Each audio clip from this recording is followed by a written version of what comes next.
اعوذ باللہ من الشیطان الرجیم بسم اللہ الرحمن الرحیم الحمد للہ الذی جعل کمال دینہ و تمام نعمتہ بولایت علی بن ابی طالب علیہ السلام والصلاة والسلام علی سید الانبیاء المرسلین وآلہ الطیبین الطاہرین المعصومین اما بعد فقد قال امیر المؤمنین علی بن ابی طالب علیہ السلام بسم اللہ الرحمن الرحیم جعل اللہ فیہ منتہى رضوانہ وذروة دعائمه وسنام طاعته فهو عند الله وثيق الأركان رفيع البنيان منير البرهان مضيء النيران عزيز السلطان مشرف المنار موعظ المسار۔ ناظرین کا سامعین محترم السلام علیکم ورحمۃ اللہ۔ درس نہج البلاغہ کا خطبہ نمبر 199 کا حصہ دوم آپ عزیزان کی بارگاہ میں حاضر ہے۔ گزشتہ درس میں ہم نے اس خطبے کا کچھ حصہ بیان کیا تھا۔ آج آگے مولا فرماتے ہیں کہ اللہ نے اسلام میں اپنی انتہائی رضامندی قرار دی ہے اور اسلام کے بلند ترین ارکان تجویز فرمائے ہیں اور اپنی اطاعت کا بلند ترین معیار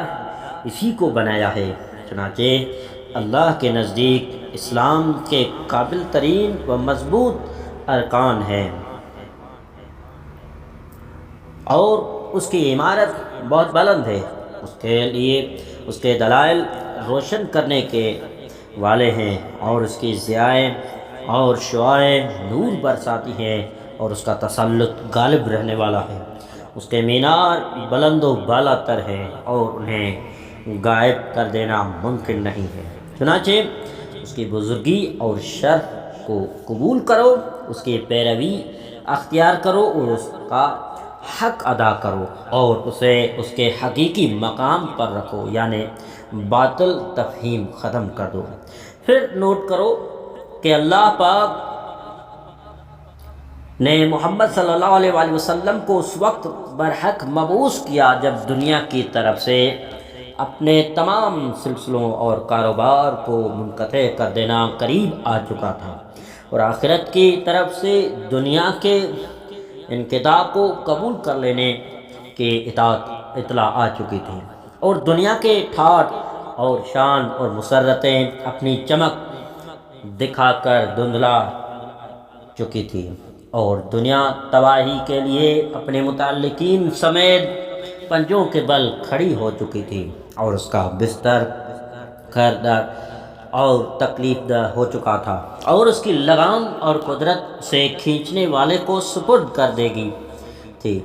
یہ سب کچھ اس وقت ہوا تھا جب دنیا کی مدت ختم ہو رہی تھی اور مقررہ شرطیں قریب آ لگی تھی اور اس کے اہل و متعلقین کٹ کر الگ ہو چکے تھے اور اس کے جوڑ و بند اور حلقے ٹوٹ چکے تھے اور اس کے اسباب اور وسائل بکھر چکے تھے اور اس کے نشانات نظر انداز ہو چکے تھے اور اس کے ڈھکے چھپے پردے اور عیب کھل کر سامنے آ چکے تھے اور اس کی طول و طویل مدت اپنے درازے کھو کر کوتاہ اور کم ہو چکی تھی۔ اللہ پاک نے ایسے حالات میں ان حضرت کو اپنے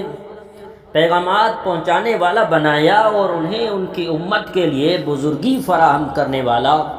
اور اپنے زمانے کے لوگوں کو بہاروں سے وابستہ کر دینے والا اور اپنے مددگاروں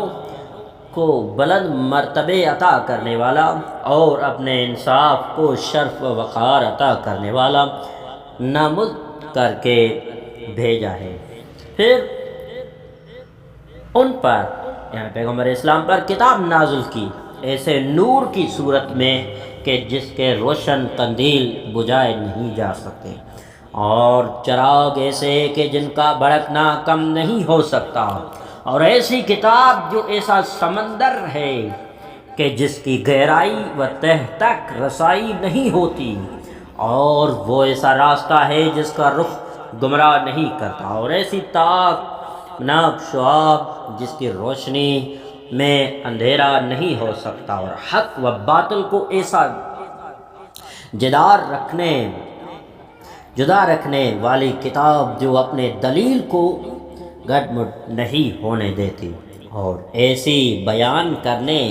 والی ہے کہ جس کی بنیادیں مٹائی نہیں جا سکتی، اور ایسی شفا ہے کہ اس کے متعلق لوگوں کو کسی بیماری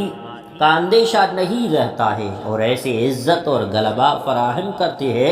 کہ اس کی نصرت کرنے والوں کو شکست نہیں ہو سکتی، اور ایسا حق ہے کہ اس کے مددگار کبھی تنہا نہیں چھوڑے جاتے۔ وہ ایمان کی کان اور اس کا مرکز ہے، اور علم کے چشمے اور اس کے سمندر ہیں، اور انصاف و عدالت کے چمن و حوض ہیں، اور وہ اسلام کی بنیاد والی پتھر اور عمارت ہے، اور وہ حق کے بیابان و صحرا اور ہموار زمین میدان ہے۔ وہ ایسا سمندر ہے کہ جسے پانی نکالنے والے خالی نہیں کر سکے، اور وہ ایسے چشمے ہیں کہ جنہیں خالی کرنے والے خالی نہیں کرا سکتے، اور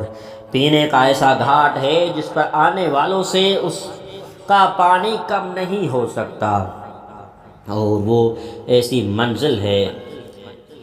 جن کے دوران مسافر بھٹک نہیں سکتے، اور وہ ایسے روشن سنگ میل ہیں کہ رات کے راہ رو راستہ گم نہیں کر سکتے، اور وہ ایسے بلند ٹیلے ہیں کہ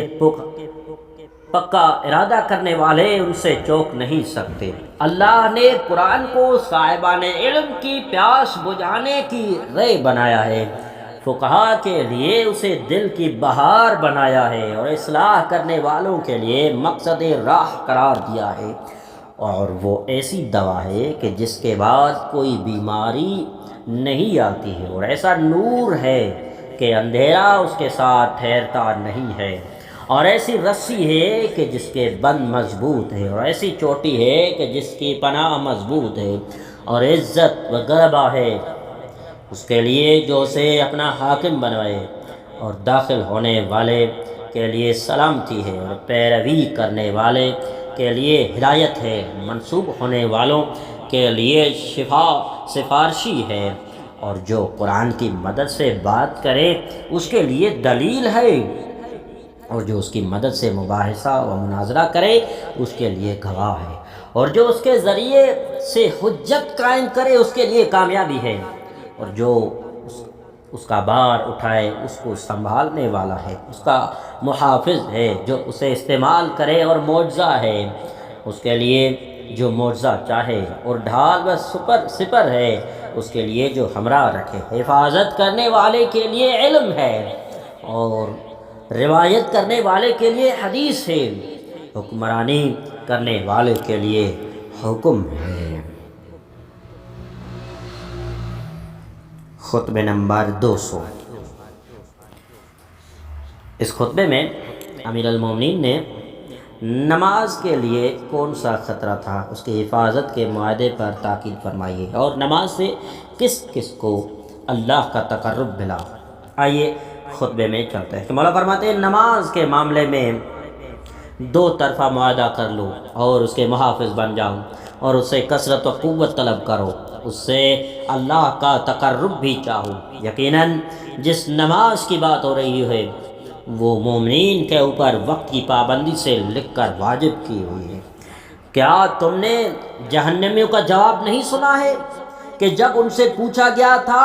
کہ تمہیں سقر میں کیوں منسلک کیا گیا ہے تو انہوں نے کہا تھا کہ ہم نمازیوں میں سے نہ تھے، اور یقیناً نماز گناہوں کو پتوں کی طرح سے گرا دیتی ہے، اور نماز گردنوں کو اسی طرح آزاد کرتی ہے جس طرح مویشیوں کو ان کی رسی یا بندھن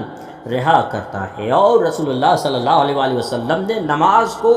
گرم پانی کے چشمے سے تشبیہ دی تھی کہ وہ ایک شخص کے دروازے پر واقع ہے اور دن رات میں 5 مرتبہ اس میں نہاتا دھوتا ہو،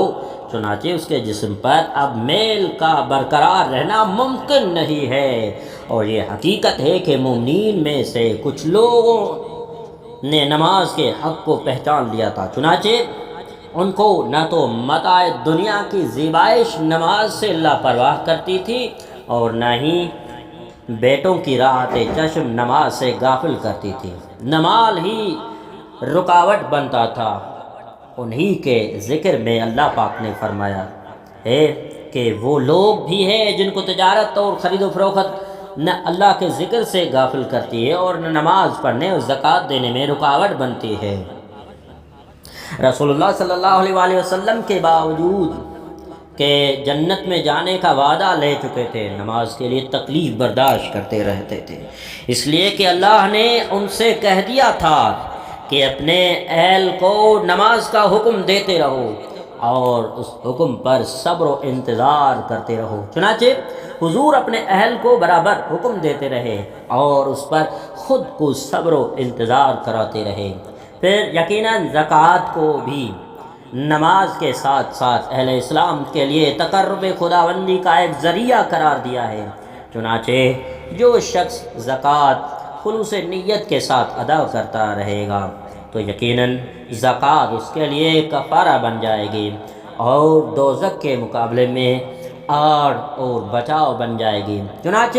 کسی شخص کو زکوٰۃ کے معاملے میں ہائے وائے نہ کرنا چاہیے اور نہ ہی زکوٰۃ کی ادائیگی کے سلسلے میں غم و رنج کا کثرت سے اظہار کرنا چاہیے۔ چنانچہ جو شخص قلبی خوشی کے ساتھ زکوٰۃ نہ دے، اسے افضل بدلے کی امید کرے تو وہ سنت سے جاہل ہے، وہ